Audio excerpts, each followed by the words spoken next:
Bos, malam ini rasanya udara agak lembab ya, dan ginger ale ini tiba-tiba jadi terasa ekstra segar. Malam seperti ini memang enak ditemani lampu redup dan musik pelan, dan kamu kelihatan sedang banyak yang dipikirkan lagi, Sari. Kelihatan, ya, bos, aku memang lagi kepikiran satu hal yang lumayan berat, tapi rasanya aku sendiri belum mengerti jelas. Coba cerita saja pelan-pelan, tidak perlu rapi dulu, nanti kita berdua yang merapikan bersama. Akhir-akhir ini aku sering baca tentang orang yang harus pindah gara-gara iklim, dan ada istilah cimate refugees dan aku bingung itu artinya apa sebenarnya. Menarik, itu topik yang besar dan penting, dan bagus sekali kamu tertarik mencari tahu. Di satu sisi aku merasa kasihan pada mereka, tapi di sisi lain, jujur saja, aku tidak paham apa bedanya dengan pengungsi biasa atau orang yang pindah kota untuk kerja. Baik, kita mulai dari sesuatu yang dekat dulu. Bayangkan rumah sederhana di tepi laut yang kamu kunjungi waktu liburan. Yang ada pasir putih dan suara ombak yang pelan gitu ya, bos, aku bisa bayangin. Dulu halaman rumahnya kering dan aman, tapi setiap beberapa tahun air laut naik sedikit, sampai pelan-pelan lantai ruang tamu ikut basah saat pasang. Jadi tanpa badai besar pun, pelan-pelan, rumah itu makin sering kebanjiran sampai suatu hari tidak bisa ditinggali dengan nyaman lagi ya.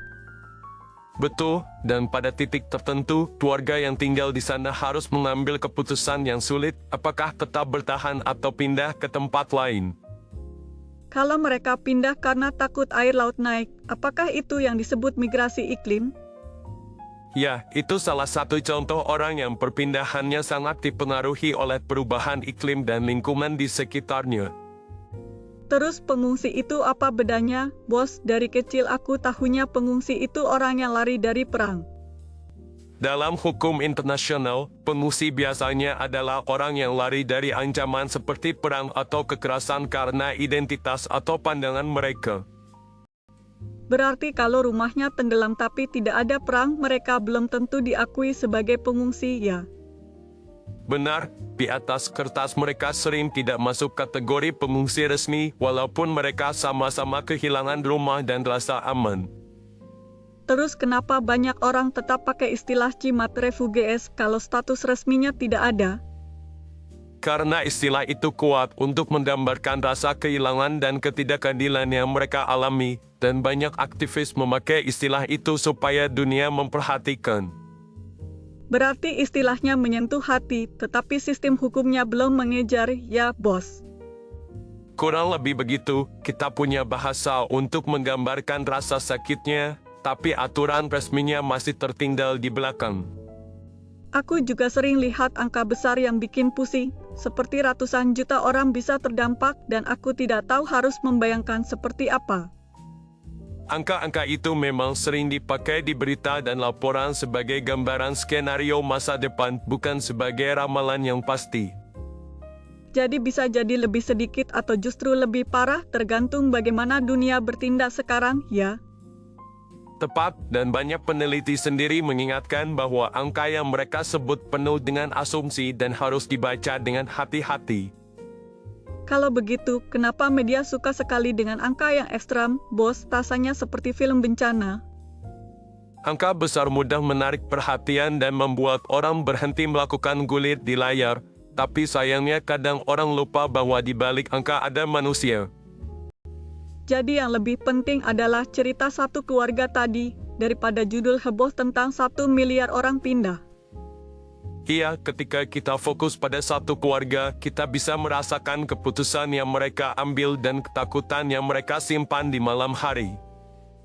Aku jadi penasaran, apakah perpindahan itu selalu murni karena iklim saja, atau ada faktor lain yang ikut mendorong?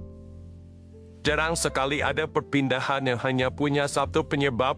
Seringkali iklim jadi pengalih masalah yang sudah ada, seperti kemiskinan dan konflik.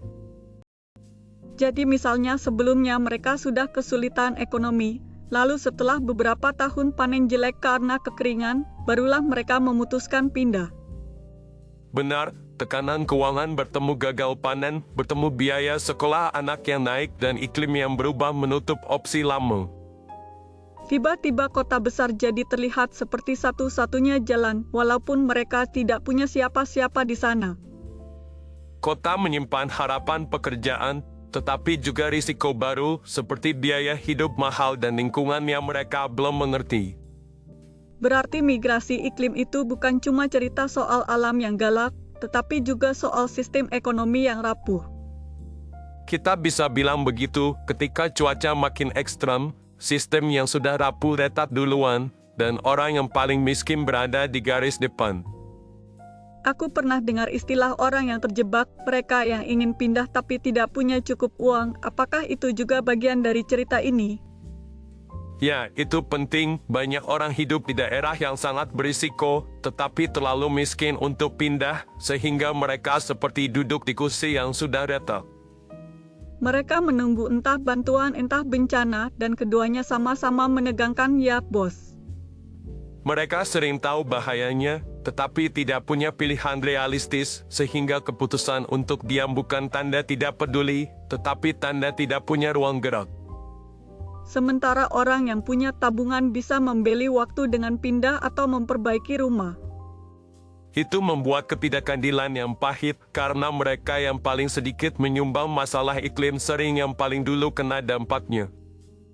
Aku merasa agak marah mendengar itu, tapi juga merasa tidak berdaya, karena masalahnya besar sekali.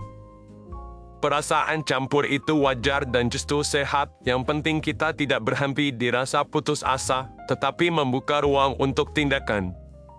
Tindakan seperti apa? Bos, kita ini cuma orang biasa yang datang ke bar minum ginger ale, bukan pemimpin dunia. Benar, tetapi pemimpin dunia juga manusia biasa, dan tekanan untuk berubah sering datang dari banyak percakapan kecil seperti ini yang menjalar pelan-pelan. Masih tentang iklim, aku ingin tahu, kalau banyak orang pindah ke kota yang sudah padat, apa yang terjadi dengan kota itu? Kota bisa mendapat tenaga kerja baru dan ide baru, tetapi jika tidak siap infrastrukturnya, tekanan pada rumah, air bersih, dan pekerjaan bisa melonjak. Jadi bisa muncul permukiman kumuh baru di pinggiran, dan konflik kecil soal lahan atau pekerjaan. Ya, dan kalau tidak dikelola dengan baik, rasa curiga antara pendatang dan warga lama bisa tumbuh, padahal sama-sama korban sistem yang lebih besar. Aku bisa bayangkan orang kota merasa takut kehilangan pekerjaan, lalu menyalahkan pendatang yang datang karena iklim. Padahal yang mereka lawan mestinya bukan sesama pencari nafkah, tetapi akar kebijakan yang membiarkan ketimpangan melebar.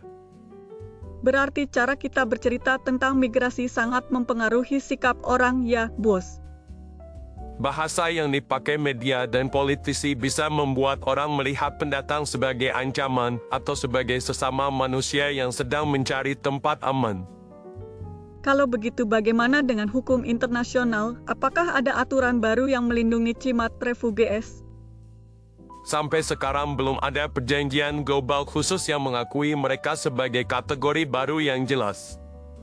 Jadi orang yang lari dari badai besar mungkin tetap dianggap bukan pengungsi resmi kalau tidak ada unsur kekerasan dari manusia.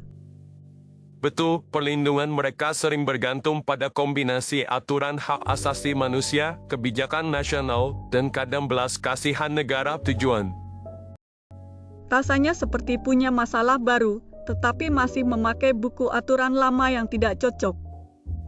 Itu gambaran yang pas dan banyak ahli hukum sedang berdiskusi apakah buku aturan itu perlu ditambah bab baru.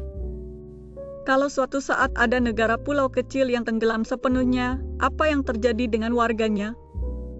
Pertanyaan itu sudah mulai nyata. Kalau tanahnya hilang tetapi warganya masih hidup di tempat lain, apakah negara itu masih ada? Mereka masih punya lagu nasional, bahasa, dan kenangan masa kecil, tetapi tidak punya tanah sendiri. Beberapa usulan menyebutkan bahwa negara seperti itu bisa tetap diakui secara hukum, walaupun wilayah fisiknya hilang, namun semua ini masih dalam perdebatan. Aku jadi sedih membayangkan orang memegang paspor yang merujuk ke tempat yang sudah tenggelam. Di balik sedih, ada juga upaya kreatif, misalnya menjaga budaya lewat musik, cerita, dan pertemuan komunitas di tempat baru agar identitas mereka tidak larut. Jadi migrasi tidak selalu berarti menghapus identitas asal, tetapi memindahkannya ke wadah baru ya, Bos. Tepat, seperti menyalakan lilin dari lilin lain, nyalanya berpindah, tetapi api awalnya tetap dikenam. Kalau melihat semua ini, aku bertanya apakah migrasi iklim hanya tentang korban atau juga tentang keberanian? Menurutku keduanya, banyak orang yang pindah karena iklim melakukan sesuatu yang sangat berani, yaitu melepaskan kampung demi keselamatan keluarga. Mereka memikul rasa bersalah pada orang tua yang tidak mau pindah dan pada anak yang harus memulai hidup di tempat asing. Ada yang merasa bersalah meninggalkan makam leluhur dan ladang yang dulu ditanami, dan keputusan itu tidak pernah ringan, walau dari luar terlihat simpel. Di sisi lain, ada keluarga yang memutuskan untuk tetap tinggal karena merasa tidak sanggup merelakan semua yang mereka sayangi. Keputusan itu pun bentuk keberanian karena mereka tahu risikonya, tetapi memilih bertahan dan berharap dengan segala cara agar tempat itu masih bisa dihuni. Kalau begitu, siapa yang salah dalam cerita ini, Bos? Pertanyaan itu sulit dan tidak ada satu nama yang bisa ditunjuk, tetapi yang jelas, paling tidak bersalah sering justru yang paling menderita. Maksudnya, orang yang hampir tidak menyumbang emisi besar malah yang kampungnya duluan tenggelam. Ya, sementara sebagian besar jejak karbon historis datang dari aktivitas industri di tempat lain yang jauh dari desa mereka. Kalau aku berada di posisi mereka, mungkin aku marah pada dunia. Banyak yang memang merasa marah, sedih, dan lelah, tetapi dalam waktu yang sama mereka juga berjuang dan tertawa dan merayakan hal kecil yang masih mereka punya. Cerita mereka jadi terasa lebih utuh ketika tidak dilihat hanya sebagai korban ya. Benar, mereka bukan hanya angka di laporan, tetapi orang dengan selera humor, keinginan, dan mimpi yang tidak hilang meski tanah di bawah kaki berubah. Kalau kita bergeser ke sisi kebijakan, bagaimana negara-negara harus menyikapi migrasi iklim ini? Ada dua jalan besar, negara bisa memilih untuk menutup diri atau membuka ruang aman dengan aturan yang jelas untuk mobilitas manusia. Menutup diri mungkin terasa aman untuk sementara, tetapi apa tidak membuat tekanan di tempat asal semakin meledak?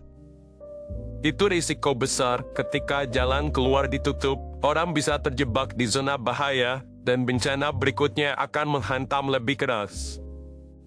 Sedangkan membuka diri berarti perlu menyiapkan rumah, sekolah, dan pekerjaan, dan itu tidak mudah juga.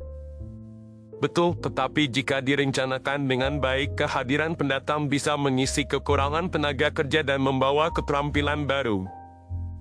Jadi sebenarnya bukan sekadar soal berapa banyak orang yang datang, tetapi bagaimana mereka disambut dan disertakan. Kata kuncinya adalah perencanaan dan keadilan. Jika dua hal itu kuat, maka migrasi bisa menjadi bentuk adaptasi yang sehat. Aku juga penasaran soal biaya, siapa yang seharusnya membayar biaya pindahan besar-besaran ini? Di tingkat global, ada gagasan bahwa negara yang lebih banyak menyumbang emisi perlu ikut menanggung biaya adaptasi dan relokasi. Itu terdengar adil di telingaku walaupun pasti rumit ketika dibawa ke ruang negosiasi. Sangat rumit karena setiap negara punya kepentingan dan sejarah sendiri, namun tanpa pembagian beban yang jujur, rasa kecewa akan terus menumpuk. Kalau orang yang terdampak merasa tidak didengar, apakah mereka bisa kehilangan kepercayaan pada semua lembaga besar? Itu sudah mulai terjadi di banyak tempat. Rasa jauh dari pusat keputusan membuat orang mudah merasa ditinggalkan. Lalu apa yang bisa menjaga harapan tetap hidup di tengah rasa tidak adil itu, Bos? Seringkali yang menjaga harapan adalah komunitas kecil, orang-orang yang saling peduli dan tidak menyerah membangun solusi lokal. Misalnya kelompok yang mengatur tabungan bersama untuk pindah atau memperbaiki rumah agar lebih tahan banjir. Atau komunitas yang menanam pohon di lereng bukit yang rawan longsor, sambil mengajar anak-anak tentang iklim dengan cara yang sederhana. Aku suka membayangkan mereka duduk bersama di malam hari membicarakan masa depan sambil berbagi cerita lucu. Di tengah obrolan ringan, Mereka sebenarnya sedang melakukan hal yang sangat serius, yaitu merancang cara bertahan. Kalau suatu hari kota ini juga kena dampak iklim dan kita harus pindah, kira-kira apa yang paling sulit untuk aku lepaskan? Menarik kamu balikan pertanyaannya begitu. Coba jawab jujur, apa yang pertama muncul di kepala? Aku langsung kepikiran bar ini, musik jazz pelan, dan rasa ginga ale dingin di gelas yang berembun. Jadi bukan hanya bangunan fisik, tetapi suasana dan perasaan aman yang menempel di tempat ini, ya? Iya, bos, di sini aku merasa bisa bertanya apa saja tanpa dihakimi. Itu rasanya langka untukku. Bayangkan perasaan serupa pada jutaan orang di kampung dan kota lain, dan kamu akan mulai mengerti beratnya migrasi iklim. Aku mulai paham, kalau mereka pergi mereka bukan hanya mengejar selamat, tetapi juga berduka atas semua momen kecil yang hilang. Benar, dan kadang duka itu tidak sempat diakui karena mereka sibuk bertahan hidup di tempat baru. Kalau begitu, cara kita berbicara pada mereka seharusnya lebih lembut, bukan? Setuju, bertanya dengan tulus jauh lebih baik daripada langsung menuduh, dan itu bisa dimulai dari hal kecil seperti menahan satu komentar sinis.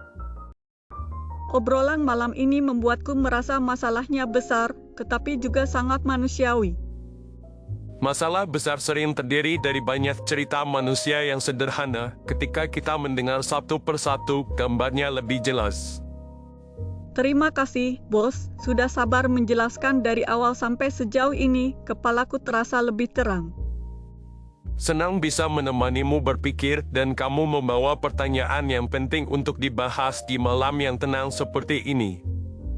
Aku jadi ingin membaca lebih banyak, tetapi kali ini sudah cukup padat ya. Kamu boleh kembali kapan saja dengan pertanyaan baru, mungkin tentang air, mungkin tentang kota masa depan, atau hal lain yang kamu temukan. Baik, bos, untuk malam ini aku pamit dulu sebelum terlalu larut. Jaga dirimu di jalan, dan semoga apa yang kita bicarakan malam ini menemani kamu beberapa waktu ke depan. Terima kasih untuk ginga ale dan ceritanya, bos, selamat malam. Selamat malam, Saris, sampai berjumpa lagi. Aduh, sudah malam sekali, sepertinya aku harus pulang sekarang. Sebentar, aku baru sadar dompetku tertinggal di rumah dan aku benar-benar bingung harus bagaimana. Karena aku lupa membawa dompet, aku mau minta tolong, apakah kamu yang duduk di sebelah sana bersedia mentraktir ginger ale ini? Sejujurnya, dari tadi aku tahu kamu mendengarkan obrolan panjang kami, dan kalau sedikit saja ada yang bermanfaat, aku sangat berharap kamu mau membantu. Terima kasih banyak, aku anggap kamu mengangguk sekarang, dan kalau kamu berkenan kamu bisa memberikan dukungan lewat QR code di pojok kanan bawah video atau lewat tautan di deskripsi. Sekalian ya, kalau boleh minta tolong, jangan lupa tekan tombol suka, berlangganan kanal ini, dan tinggalkan komentar juga. Di tautan deskripsi juga ada karya lain dari seri yang berbeda yang mungkin bisa kamu nikmati, dan untuk malam ini, terima kasih sekali lagi dan sampai jumpa.